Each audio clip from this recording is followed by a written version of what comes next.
Hello viewers, welcome to my YouTube channel learn with Joy. তো আজকের ভিডিওতে আমি তোমাদের সাথে অষ্টম শ্রেণীর দ্বিতীয় পর্যায়ক্রমিক মূল্যায়ন 2025 সালের ইতিহাসের প্রশ্নপত্র নিয়ে আলোচনা করব। তো তোমাদের সেকেন্ড ইউনিট টেস্ট ইতিহাস পরীক্ষা হবে 50 নম্বরের এবং সময় দেবে হচ্ছে 1 ঘন্টা 30 মিনিট। এবং আমি এই যে প্রশ্নটা বানিয়েছি সেটা তোমাদের পুরো নতুন যে নাম্বার বিভাজন হলিস্টিক কার্ড অনুসারে বানিয়েছি। আর এই ভিডিওতে আমি তোমাদের ইতিহাসের সিলেবাস, নম্বর বিভাজন এবং একটা নমুনা প্রশ্নপত্র সেট পুরো উত্তর সহ আলোচনা করব। আর যে প্রশ্নগুলো দেবো সেগুলো তোমরা ভালো করে পড়বে, কারণ এখান থেকে পরীক্ষা আসার সম্ভাবনা কিন্তু প্রবল। তো চলো প্রথমে আমরা সিলেবাসটা দেখে নিই।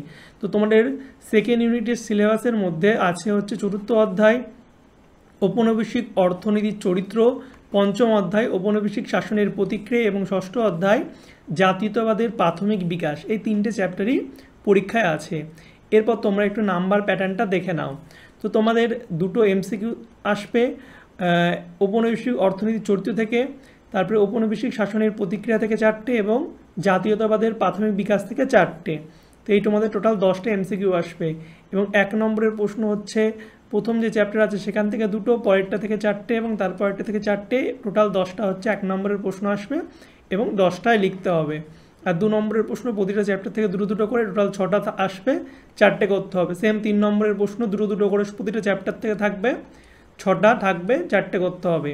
5 নম্বরের প্রশ্ন দুটো করে থাকবে, 6টা থাকবে টোটাল, ঠিক আছে, 2টো করতে হবে।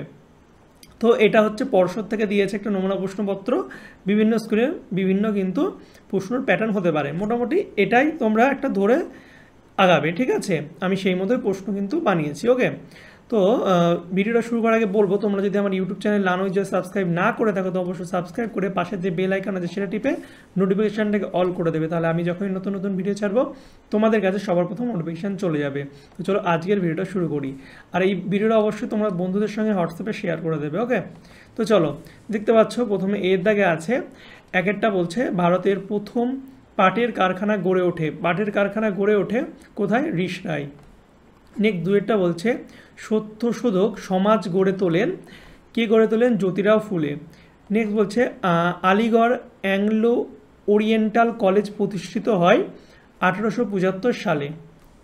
তারপর একটা 4টা সর্বভারতীয় জাতীয় সম্মেলনের সভাপতি ছিলেন রামতনু লাহিড়ী।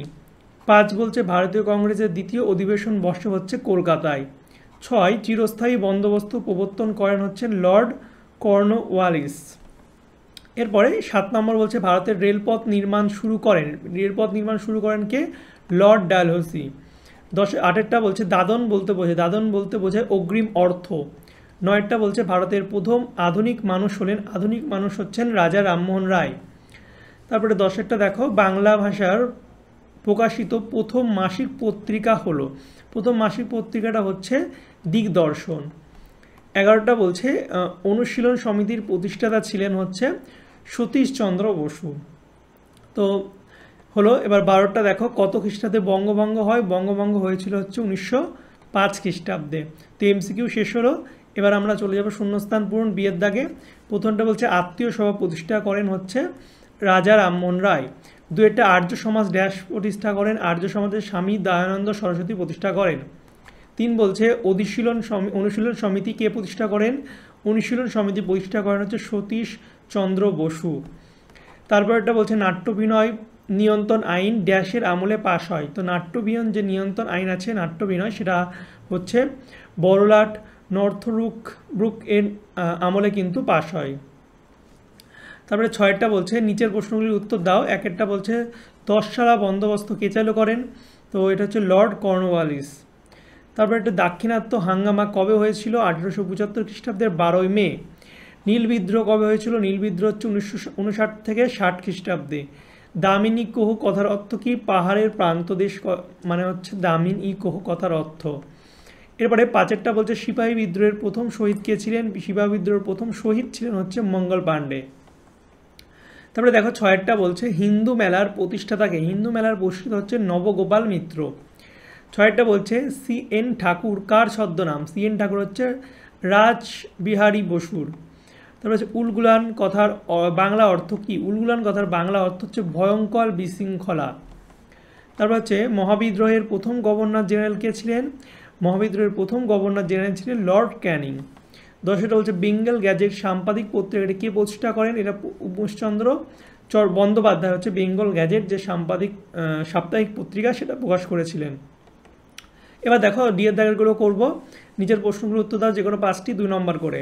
হচ্ছে লাল বাল পাল কার নামে কারা পরিচিত?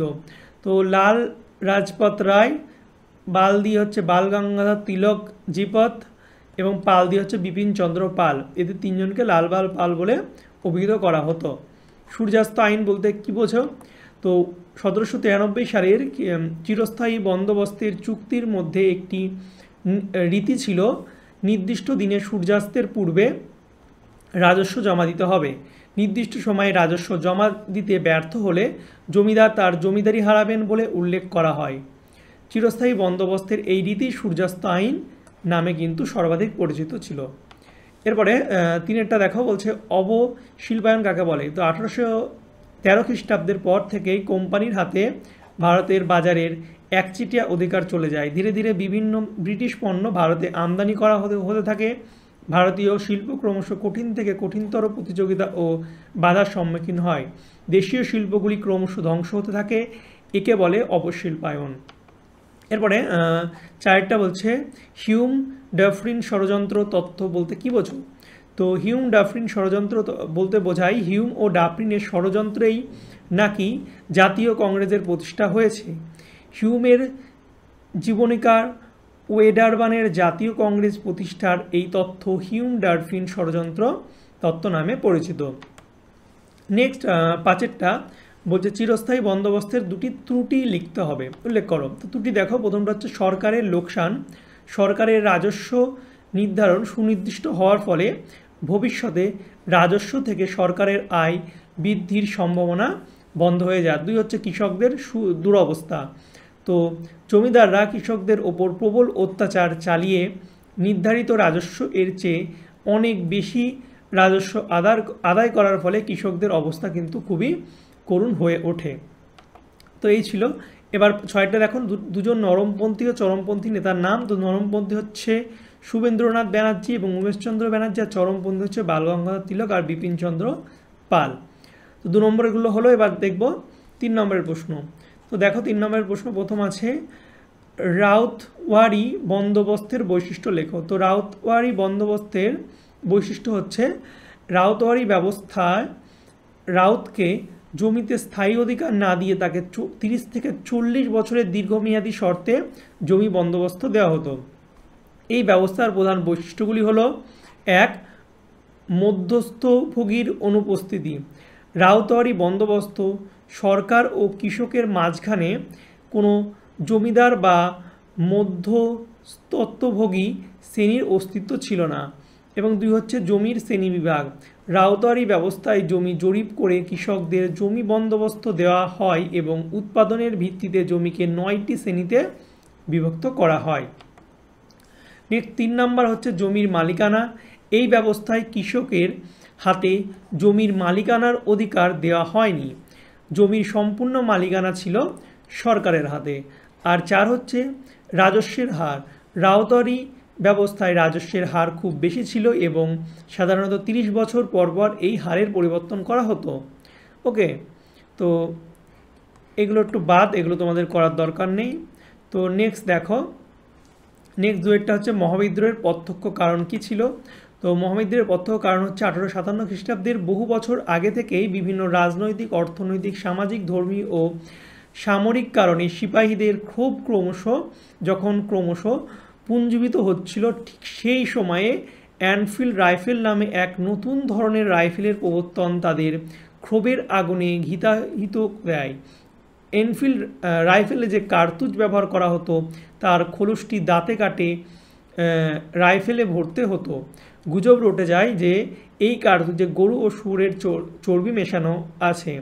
ধর্মচ্যুত হওয়ার আশঙ্কায় কোম্পানির সেনাবাহিনী হিন্দু ও মুসলমানদের সিপাহীরা ক্ষুব্ধ হয়ে ওঠে এবং এই টোটা ব্যবহার করতে অস্বীকার করে। এনফিল্ড রাইফেলের প্রবর্তন সিপাহী বিদ্রোহের প্রত্যক্ষ কারণ হলেও একে প্রধান কারণ বলা যায় না, কারণ চর্বি মাখানো টোটাই যদি এই বিদ্রোহের প্রধান কারণ হতো, তাহলে টোটা ব্যবহার নিষিদ্ধ করে সরকারি নির্দেশ জারি করার পরেও এই বিদ্রোহের অবসান ঘটত। এনফিল্ড রাইফেলের প্রবর্তন সম্পর্কে জৈন ঐতিহাসিকবাদ মত হলো সিপাহীদের চোখের সামনেই টোটাগুলি নষ্ট করে ফেলা হলেও সিপাহী বিদ্রোহ অবশ্যই ঘটত, কারণ এই বিদ্রোহের মূলে ছিল ব্রিটিশ প্রশাসনের বিরুদ্ধে ভারতীয় জনগণ তথা সিপাহীদের তীব্র অসন্তোষ। পরবর্তীকালে ইংরেজদের বিরুদ্ধে সিপাহীরা চর্বি মাখানো এই টোটাই কিন্তু ব্যবহার করেছিল। এরপরে তিনেরটা বলছে মুসলমান সমাজের সংস্কারের জন্য স্যার সৈয়দ আহমেদ খান কি করেছিলেন। তো রাজা রামমোহনের মতোই স্যার সৈয়দ আহমেদ খান সমস্ত রক্ষণশীলতার বিরুদ্ধে জেহাদ ঘোষণা করেন। তিনি মুসলমান সমাজকে অজ্ঞতা, কুসংস্কার এবং গোঁড়ামির হাত থেকে মুক্ত করার জন্য নিরবিচ্ছিন্নভাবে সংগ্রাম চালাতে থাকেন। কোরআনকেই তিনি একমাত্র প্রমাণ্য গ্রন্থ বলে মনে করতেন। তিনি আধুনিক চিন্তা ও যুক্তির আলোকে কোরআনের ব্যাখ্যা দেন। তিনি মুসলমান সমাজের পীর ও মুরাদি প্রথার কঠোর সমালোচনা করেন। তিনি মুসলমান নারী সমাজের প্রগতির ওপর জোর দেন। তিনি মুসলমান বিবাহ নীতি ও তালাক প্রথার কিন্তু তীব্র নিন্দা করেন। এরপরে দেখো চারেরটা বলছে দাক্ষিণাত্য হাঙ্গামা বলতে কি বোঝো, দাক্ষিণাত্য হাঙ্গামা কেন হয়েছিল। তো বহিরাগত ব্যবসায়ীদের উৎপীড়ন, সাউকার ও বা মহাজনদের অত্যাচার, সরকারি রাজস্বের উচ্চাহার এবং তুলার দাম অত্যাধিক হ্রাস পাওয়ার ফলে সর্বশান্ত হয়ে যাওয়া মহারাষ্ট্রের পুনা ও আহমদনগর এলাকার রাউতরা বিদ্রোহ ঘোষণা করে। সরকার এই বিদ্রোহকে দাক্ষিণাত্য হাঙ্গামা বলে অভিহিত করে। তো 1875 খ্রিস্টাব্দে দক্ষিণ ভারতে সংগঠিত দাক্ষিণাত্য হাঙ্গামার কারণগুলি ছিল হচ্ছে রাউতারি ব্যবস্থার কৃষকদের প্রদত্ত উচ্চহারে কর, আমেরিকার গৃহযুদ্ধের অবসানের ফলে ইংল্যান্ডে তুলার চাহিদা হ্রাস পাওয়া, আর হচ্ছে তুলার দাম কমা সত্ত্বেও রাজস্বের হার না কমানো প্রভৃতি। এগুলোই ছিল কারণ। তো এবার দেখো আমরা পাঁচের দাগেরগুলো করব। তো স্ত্রী শিক্ষা বিস্তারের ক্ষেত্রে বিদ্যাসাগরের অবদান কি ছিল। তো নারী শিক্ষার প্রসারে ঈশ্বরচন্দ্র বিদ্যাসাগরের অবদান ছিল 19 শতকের সূচনা পর্যন্ত বিভিন্ন সামাজিক বিধিনিষেধের ফলে বাংলার নারী শিক্ষার বিশেষ প্রসার ঘটেনি। তবে কিছুকাল পর থেকেই এই বিষয়ে বিভিন্ন উদ্যোগ শুরু হয়। নারী শিক্ষার প্রসারে ভারতীয়দের মধ্যে সর্বপ্রথম ব্যাপক উদ্যোগ নিয়েছিলেন ঈশ্বরচন্দ্র বিদ্যাসাগর।